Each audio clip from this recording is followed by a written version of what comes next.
Did you hear those ads at the beginning of this podcast? If you don't want to ever hear those again, feel free to join us on Patreon, Supercast, or Apple subscriptions. Links will be in the show notes.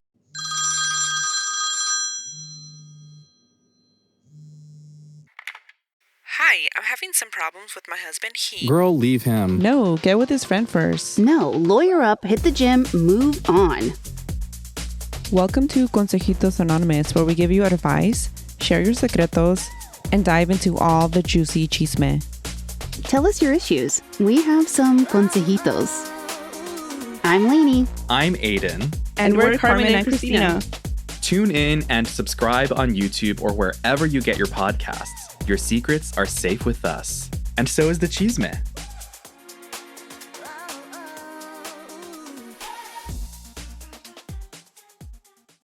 Hi, friends. As you may have heard, I'm about to embark on the trip of a lifetime, and I'd love for you to join me.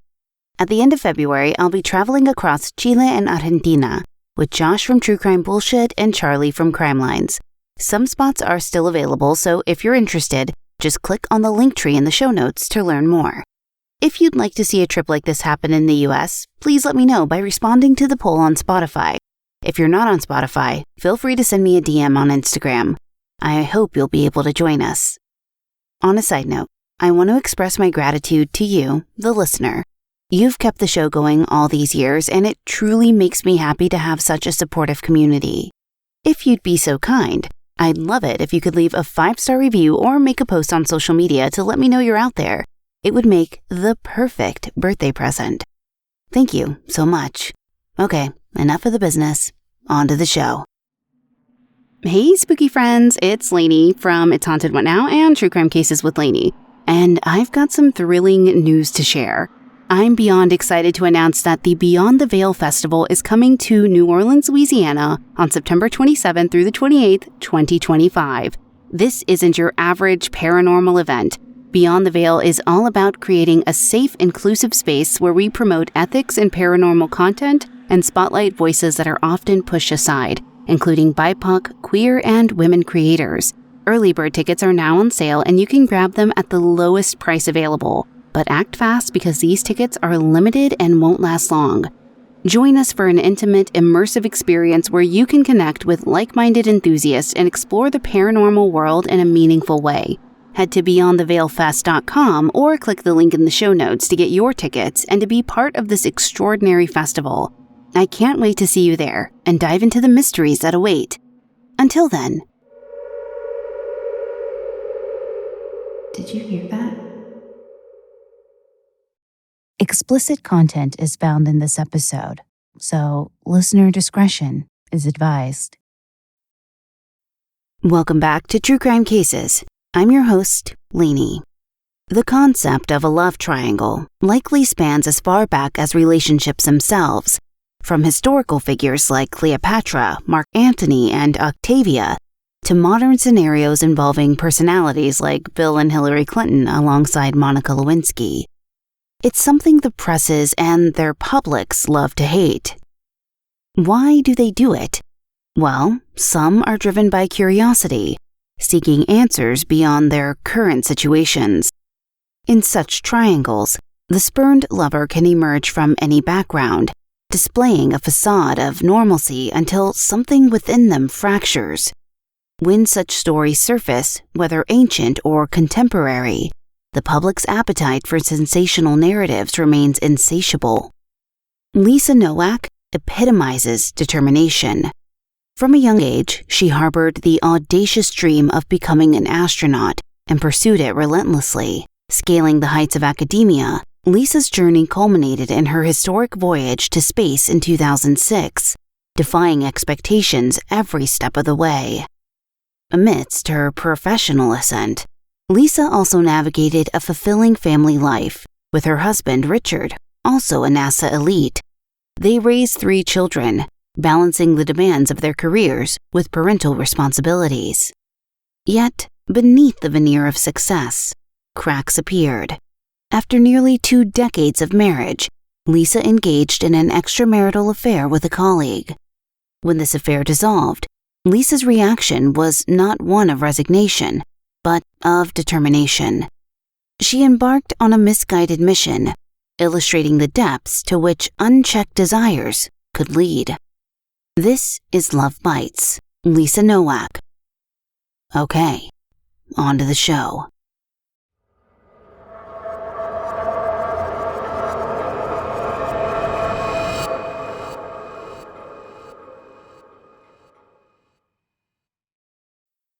Lisa Marie Caputo was born on May 10, 1963, in Washington, D.C., to parents Alfred F. Caputo and Jane L. Caputo.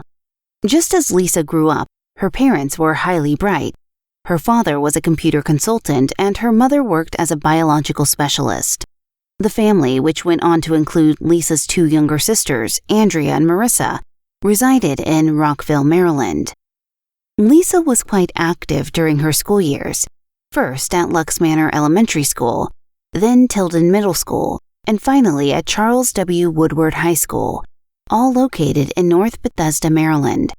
She was a Girl Scout, a math team member, and a Société Honorée de François member. I hope I said that right.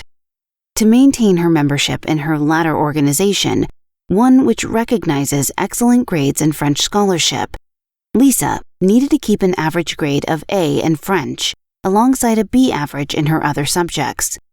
She also served on her class student council in high school, played field hockey, and competed in track and field events. In 1981, she was honored as the Student Athlete of the Year for excelling in sports and academics. Unsurprisingly, Lisa graduated as valedictorian. Apart from these school activities, Lisa also enjoyed collecting rubber stamps, playing the piano, baking cookies, and growing African violets. She had a full, fulfilling childhood and was arguably the poster child of the life you would want any young girl to be living. After graduating high school, Lisa had a world of opportunities open to her. She got into Brown University, a private Ivy League college in Rhode Island, but declined the offer so she could continue to pursue her dreams. In order to achieve her goal of becoming an astronaut, Lisa attended the United States Naval Academy in Maryland, where she graduated with a Bachelor of Science in Aeronautical Engineering in 1985. Lisa's interest in becoming an astronaut began when she was only 6. In 1969, she watched the Apollo 11 moon mission and was instantly obsessed. She followed the space shuttle program as she went through school, and the introduction of female astronauts in 1978 gave Lisa hope that her dream of becoming an astronaut could actually be obtained. She paid countless visits to the National Air and Space Museum throughout her youth, drinking in as much information as she possibly could about the career path she longed to walk. This is an incredibly impressive goal to have even now, but was only more so when Lisa was in school, because a lot of people truly believe that girls shouldn't be allowed to study certain subjects like engineering. Those subjects were for men, studied to get into jobs only men were capable of. At the time, there was even a law that banned women from combat assignments, which prevented women from even applying for about half of the jobs the Navy could offer. Despite these objections, Lisa graduated with her degree and started working for the Navy in the Johnson Space Center near Houston, Texas. There were 6 space shuttle launches during Lisa's time on base, and Lisa later said, "What impressed me was the whole idea that everybody was so into what they were doing and excited that each of their parts was so important." Remarkably, Lisa received flight training orders in late 1985. This was a highly coveted placement, and almost inevitably, a great many men were sore about Lisa being chosen. They resented her because they believed they had been passed over unfairly in favor of Lisa. This was the start of an incredibly accomplished career for Lisa, during which she undertook numerous training courses and received what seems like a never-ending parade of qualifications. If I try to go into detail about her wealth of achievements, I'll be here all day, so I'll try to condense it down. Ready? Flight training in Pensacola in June of 1987 qualified her for the Naval Flight Officer position. Flight training in Pensacola in June of 1987 qualified her for Naval Flight Officer. a few years in California with the U.S. Pacific Fleet earned her the role of Mission Commander and Electronic Warfare Lead, and she also gained degrees in Aeronautical and Astronautical Engineering from the U.S. Naval Postgraduate School. Following this, she worked with the Navy and applied to their test pilot school in Maryland 6 times before she was finally selected, graduating from this in 1994. Lisa's final Navy assignment was in 1995, and by this time she had accumulated over 1,500 hours of flight time across more than 30 different aircraft types. She received the Defense Meritorious Service Medal, the Navy Commendation Medal, and the Navy Achievement Medal for her service.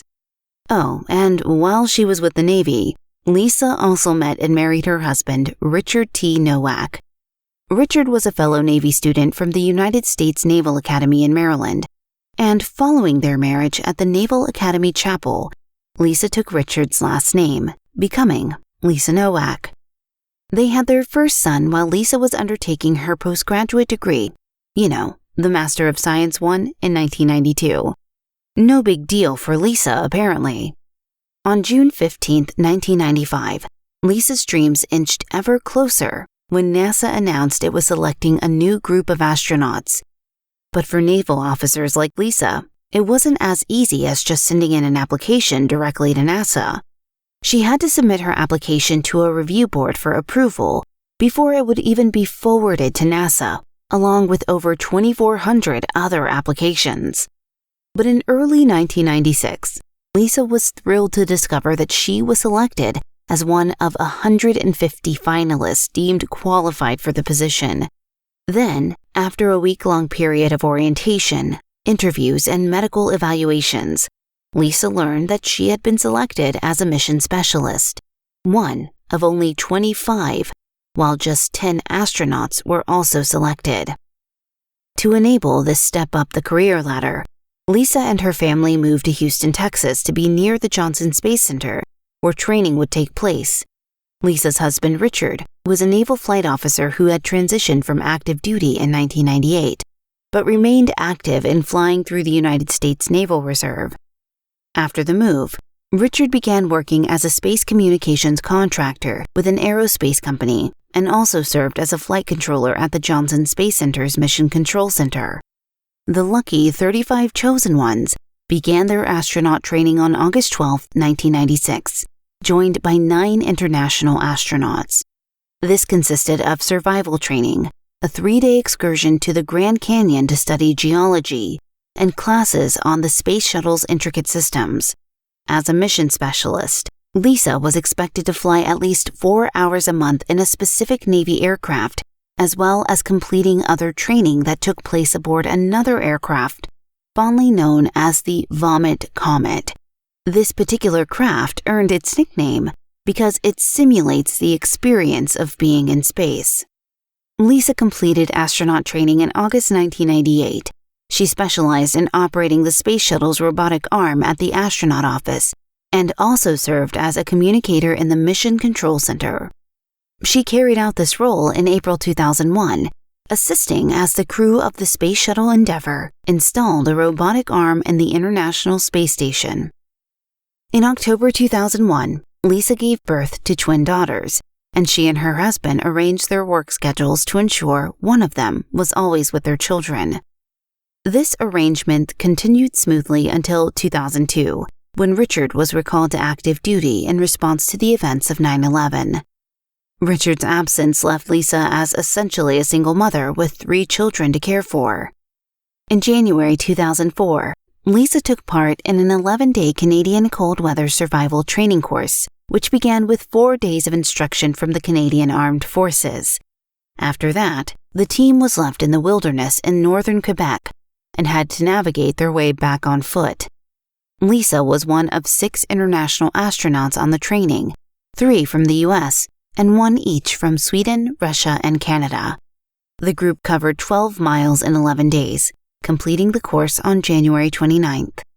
During this course, Lisa grew particularly close to one of the other American astronauts, Bill O'Flynn. So close, in fact, that when they returned to Houston, the two began a rather risky affair. As serving Navy officers for committing adultery, they both could have faced charges for conduct unbecoming of an officer and a gentleman. Because of this, the two tried to keep their affair as secretive as possible, and Bill even provided Lisa with a secret cell phone so they could communicate undetected. Around a year after the affair began, Bill's wife found emails between Bill and Lisa and filed for a divorce. When their divorce was finalized in May 2005, Bill moved into a small apartment and gave Lisa a key. Lisa left personal items there, and soon, neighbors of the apartment complex began to see her there often. Despite Bill's wife's discovery and the divorce on his end, it appears that nobody had informed Richard. He still had no idea his wife was having an affair. As Richard's work schedule increased, a nanny was hired to care for the Nowak children as their parents focused on their careers. Then, what Lisa had waited for her entire life finally happened. On November 18, 2004, NASA announced that Lisa Nowak would join the crew of a manned space mission to dock at the International Space Station. Lisa, alongside a classmate named Stephanie, would operate the robotic arms of the Space Shuttle and International Space Station. The launch was rescheduled a handful of times due to various issues, but finally took place on July 4, 2006, the first space shuttle to launch on Independence Day. The launch went off without a hitch, beyond some typical nausea on entering orbit, and Lisa was tasked with deploying the robotic arm to inspect the spacecraft's wingtips, nose, and underside using digital and video cameras and laser scanning. After 6.5 hours of inspection, the only noted damage was a white splotch on the nose cap caused by bird droppings. While in space, the other crew members noted that Lisa was hesitant to help with different functions that were not assigned to her or that she needed to be trained for. The crew conducted 3 spacewalks while the Discovery was docked with the International Space Station, but the women on the team were not considered to participate in the walk because NASA had omitted small-size spacesuits after trimming its budget in the 1990s. Lisa spent 12 days, 18 hours, and 36 minutes in space and traveled 5 million miles. The Discovery landed at the shuttle landing facility at the Kennedy Space Center at 9:14 a.m. on July 17, 2006. Alongside the other 5 crew members, Lisa attended a series of interviews and publicity events once they returned to Earth. The crew attended professional baseball and naval games, spoke with children at primary schools, presented lectures at the Naval Academy, and visited the United Kingdom to speak at the National Space Center in Leicester. In recognition of her service, Lisa was twice awarded the NASA Spaceflight Medal. First on August 22, 2006, and again on June 5, 2007. All of this to say, Lisa Nowak was an incredibly intelligent, talented, and hard-working woman with more than 20 years of accolades and achievements under her belt that most people can hardly dream of. From the outside, she really had it all, which only makes the events that followed her time in space even more bizarre. Shortly after returning from space in January 2007, Lisa and Richard separated after 19 years of marriage. Their divorce was finalized in June 2008, and Lisa was granted full custody of the couple's 3 children. By this point, the affair between Lisa and Bill had ended, though Lisa still called Bill to speak with him almost daily. During one such call in January 2007, Bill had told Lisa he was dating fellow NASA employee Colleen Shipman. Colleen was every bit as clever and dedicated as her colleagues. She had earned her master's degree in aeronautical engineering from Penn State University 5 years earlier in 2002. Colleen had started working as an engineer with the 45th Space Wing at Patrick Air Force Base in Cape Canaveral, Florida, by the time she met Bill. Colleen also found time outside of her hectic career to catch NFA games, especially when she could cheer on her team, the Pittsburgh Steelers. Go Steelers, terrible towel. Bill believed that Lisa had received the news about him and Colleen well, and thought they could remain friends and amicable co-workers. Lisa showed no issues with the news as she continued to train with Bill for a charity bike race, even leaving her bike at Bill's home.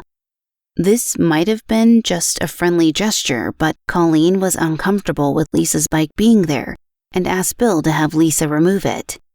Bill's optimism was sadly misplaced.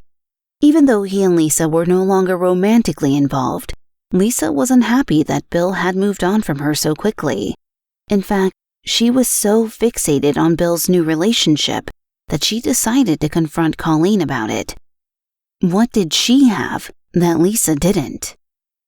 Lisa kept tabs on Colleen's movements through her casual interactions with Bill, and more notably, through abusing her access to government computers, and waited for a chance to pounce.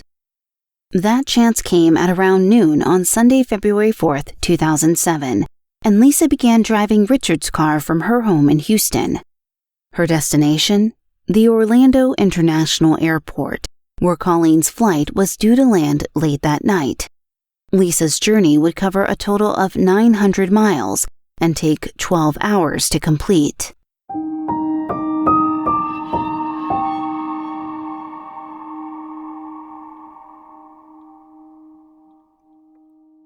You know, I've been thinking a lot about how tricky managing money can be.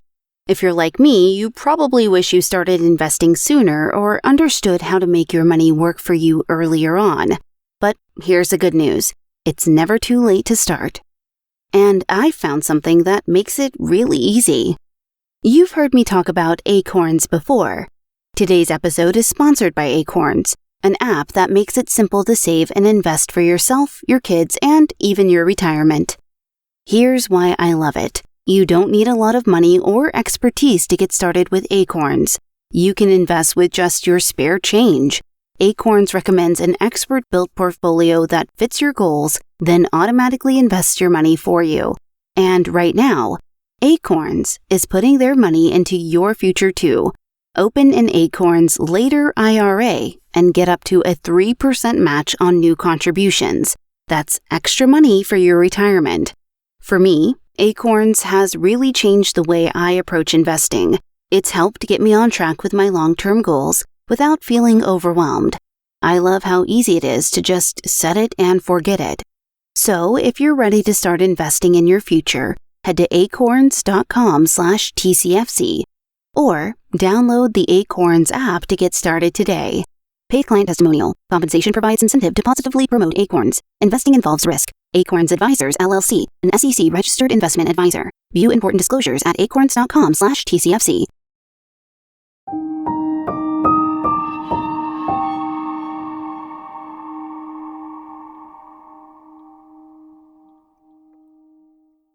Lisa was determined to make this trip as quickly, efficiently, and surreptitiously as possible.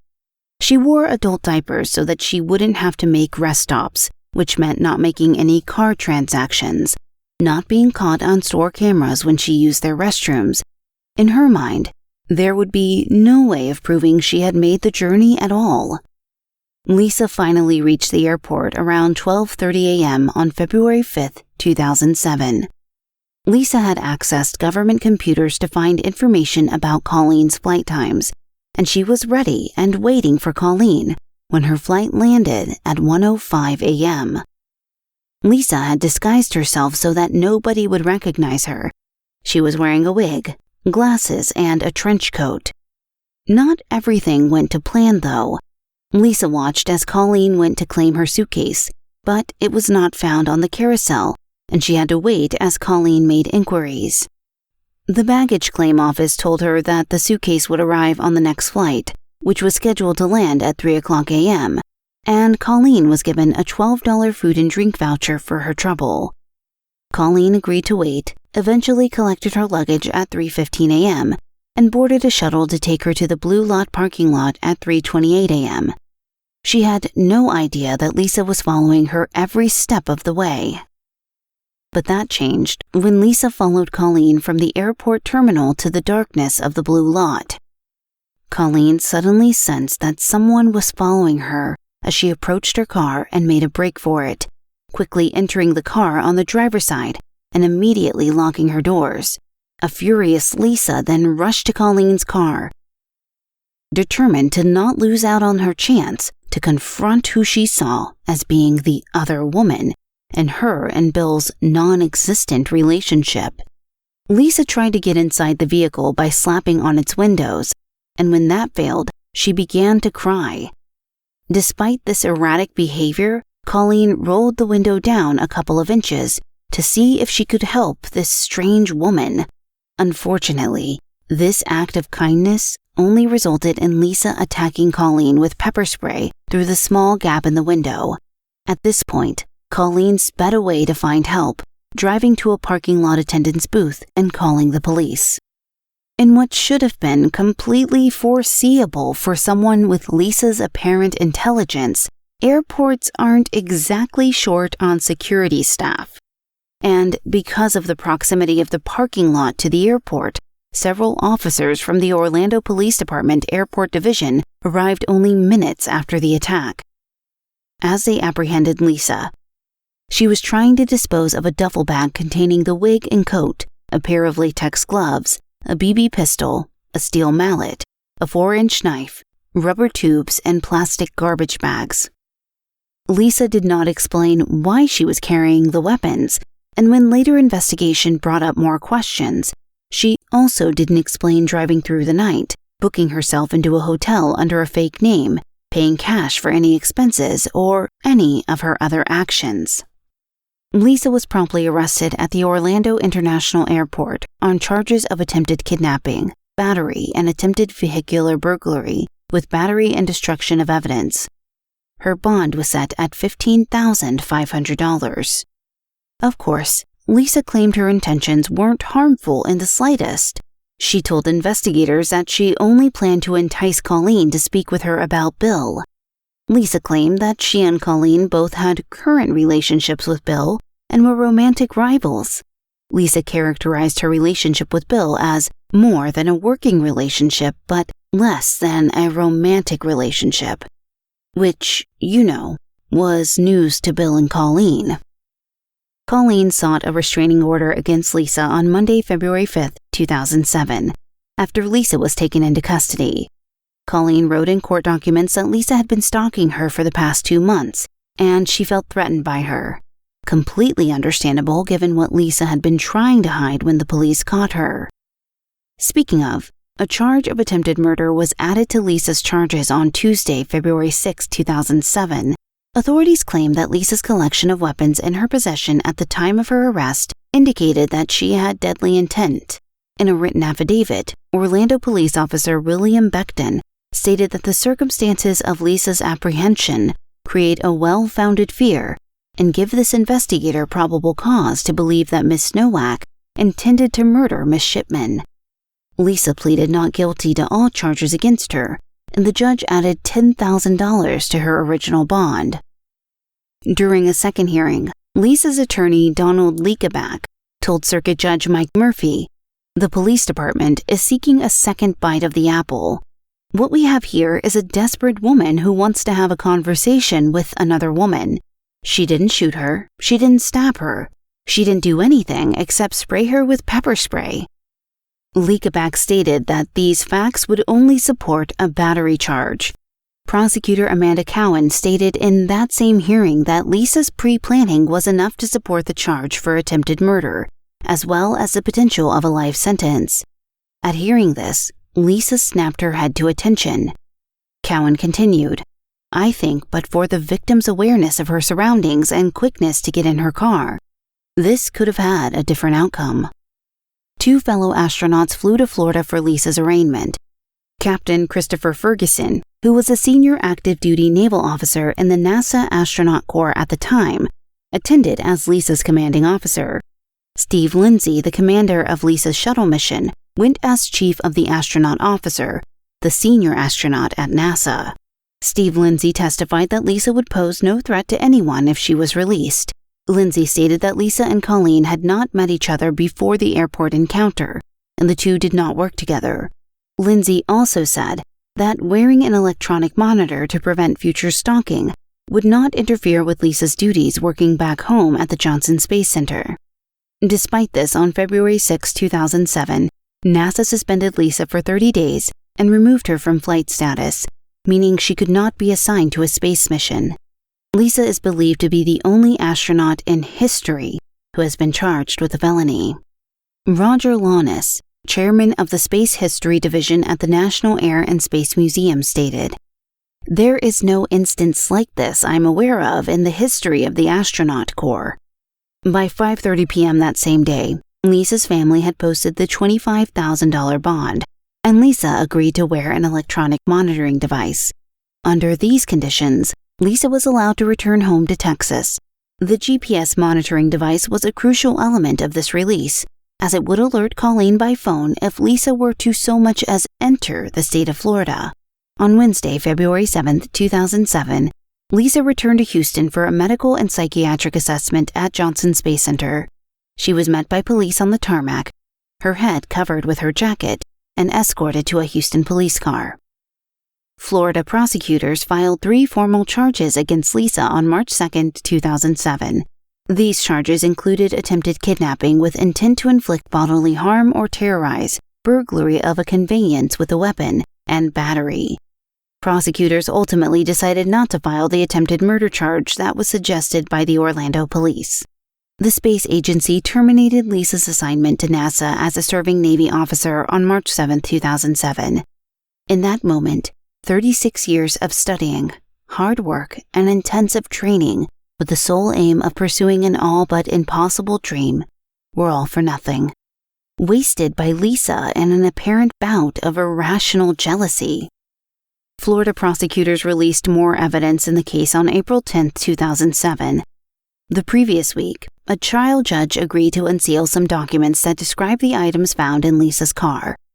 These additionally listed items included a handwritten note on USS Nimitz stationery that contained Colleen's flight information, and a note on the flight controller's log paper that featured a list that contained more than 24 items. This list included sneakers, black sweats, plastic gloves, contacts, cash, and an umbrella. A floppy disk was also found that held 2 photographs of Lisa in a bicycle race and 15 pictures of unidentified women in various states of undress. In a previous evidence report, it was stated that most of the images depicted scenes of bondage. 4 brown paper bags containing 69 orange-colored pills were also found, as well as $585 in cash and 41 British pounds. 2 USB flash drives were found in the car that contained family pictures, digital movies, and NASA-related materials. Lisa asked to have her GPS ankle monitoring device removed in late August, and the judge agreed to have it removed on August 30th, 2007. One of the primary concerns is a safety issue when driving especially on the highway. One time, the device went off. When it goes off, initially there's a buzzing, a vibration to give you an initial warning, but within about a minute, a loud siren goes off and an actual telephone device in the unit, a person from the monitoring station calls and asks what the problem is and why the battery isn't there, so they're not getting the signal. If you're on the highway or driving, in any case, you have to pull over to attend to changing the battery and talking to the telephone that's on your ankle. You actually have to bring the ankle closer to your mouth to talk into it. Obviously, you can't do this while you're driving. On the occasion that it happened on the highway, there was no safe shoulder area to pull over, so I had to pull over. The area was the best I could do. As you can see from the picture, the boot will not lace up all the way because when you bring the device to the highest possible point, given the diameter of the band, it will not come up high enough for the boot to be properly laced underneath it. So the boot sticks out, and then as the second picture shows, the pant leg cannot properly be brought all the way down over it and zipped. So it protrudes somewhat. And in addition, based on what we talked about earlier, in the middle of a workday or a meeting, if it goes off, I have to quickly remove myself from that situation to change the battery. On the days where I have to wear the boots and bring it up to that high point, it's held very tightly against my leg, so on those days it causes abrasions. Also, if it's worn without a bandage or something to keep it in place, it causes abrasions around the ankle area. And sometimes during sleep when resting on it in one place, the same thing happens. Around this time, the trial judge also unsealed a court document that indicated that Lisa intended to pursue an insanity defense. Lisa's lawyer presented documents stating that 2 psychiatrists evaluated her, and both had diagnosed her with obsessive-compulsive personality disorder, a single episode of major depressive disorder, Asperger's syndrome, and a brief psychotic disorder with marked stressors. Lisa accepted a plea bargain on November 10, 2009, admitting guilt to the charges of felony burglary and misdemeanor battery. She was sentenced to a year of probation and credit for the 2 days she had already served in jail. Does your client have anything she wants to say? I think she does, Judge. Come forward, please.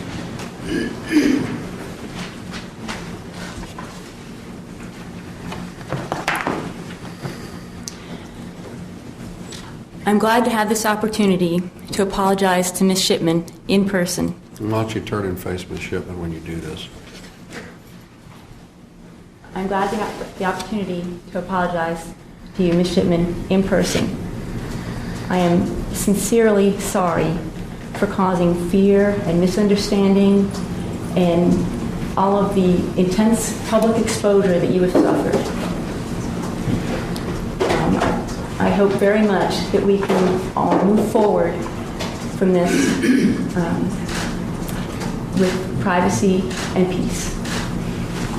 In March 2011, Lisa petitioned the court to seal the record of her criminal proceedings, citing potential harm to her family and their livelihood as reasons to justify this. The motion was granted, and the case was sealed. But it wasn't over yet. Naval officials had been waiting for Lisa's criminal case to be resolved before they took their own action against her. In the meantime, Lisa continued on active duty with the Navy, and she was ordered to work on the Chief of Naval Air Training staff at Naval Air Station Corpus Christi, Texas. Then, on July 28, 2011, the Assistant Secretary of the Navy confirmed the Naval Board of Inquiry's panel's sentence that Lisa should be separated from the Navy. The Assistant Secretary released a statement that said, Lisa fell short of what is expected of Navy officers and demonstrated a complete disregard for the well-being of a fellow service member. Lisa retired from the Navy on September 1, 2011, with a reduction in rank and other than honorable discharge. Lisa struggled after leaving the Navy. The notoriety of her case prevented potential employers from hiring her, and the media latching on to the story of an astronaut wearing adult diapers in order to commit a murder didn't help matters at all. Law & Order: Criminal Intent even released an episode in 2007 that featured an astronaut love triangle, loosely based on Lisa's story. And in 2019, a film called Lucy in the Sky was produced following the same lines. In 2017, People magazine reported that Lisa had managed to find employment in the private sector and lived quietly with her family in Texas. I can completely understand having a negative reaction to learning of a recent love interest moving on to another relationship.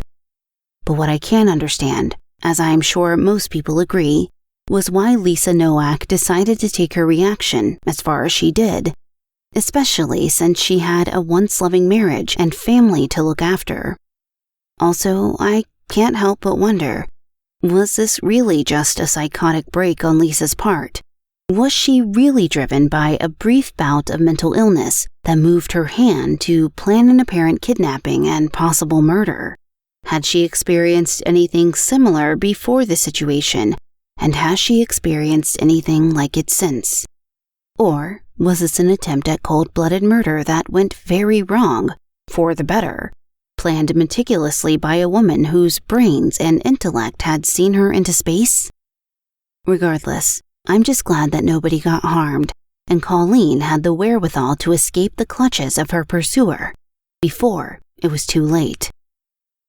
I'll also end this episode by playing a brief snippet of Colleen Shipman recounting the day that she was attacked by Lisa Nowak.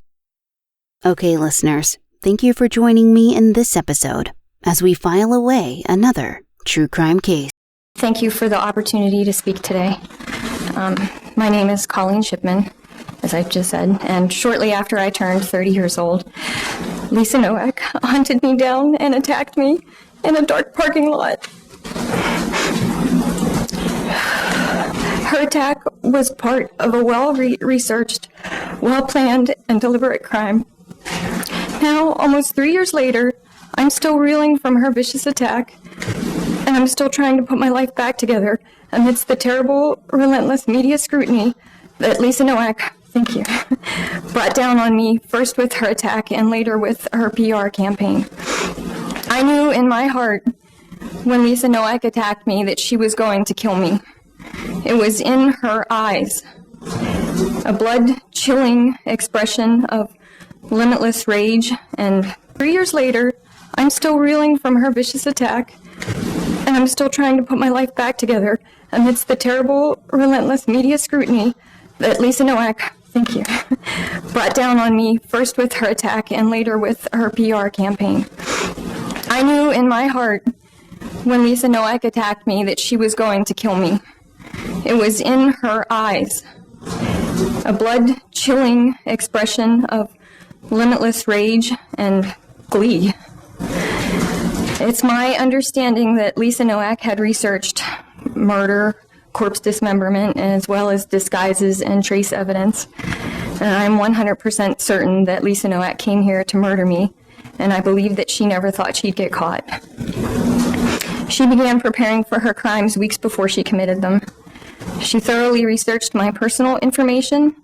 She entered my boyfriend's apartment, and without his permission or knowledge, she stole my contact information, my travel itinerary, and several personal emails between myself and my boyfriend.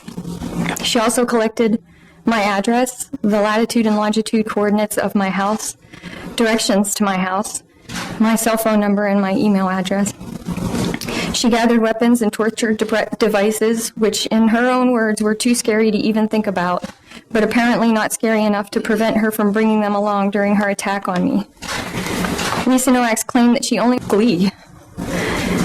It's my understanding that Lisa Nowak had researched murder, corpse dismemberment, as well as disguises and trace evidence.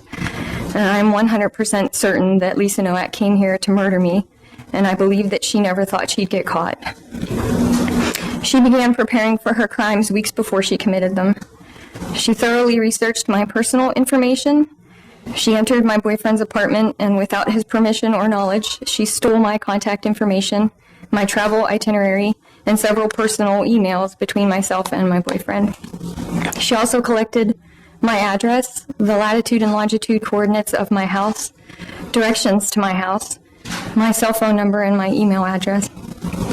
She gathered weapons and torture devices, which in her own words were too scary to even think about, but apparently not scary enough to prevent her from bringing them along during her attack on me. Lisa Nowak's claim that she only wanted to talk to me is at best ridiculous.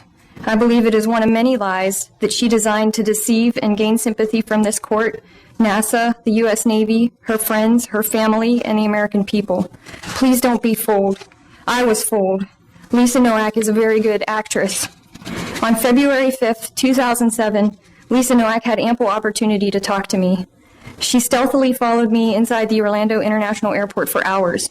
I'm a very friendly person, Your Honor, who at that time would have welcomed her company over some hot chocolate while I was waiting for my suitcase to arrive. When I rode the bus to the scene of the crime with her, I actually made an effort to strike up some small talk by smiling at her and nodding my head in her direction, but she ignored me. When she got off the bus at my stop, then lingered there with her duffel bag full of torture devices, my intuition was screaming at me that I was in danger.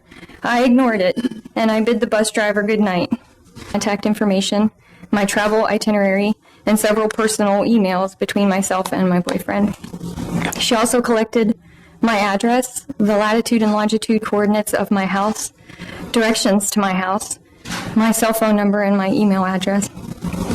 She gathered weapons and torture devices, which in her own words were too scary to even think about, but apparently not scary enough to prevent her from bringing them along during her attack on me.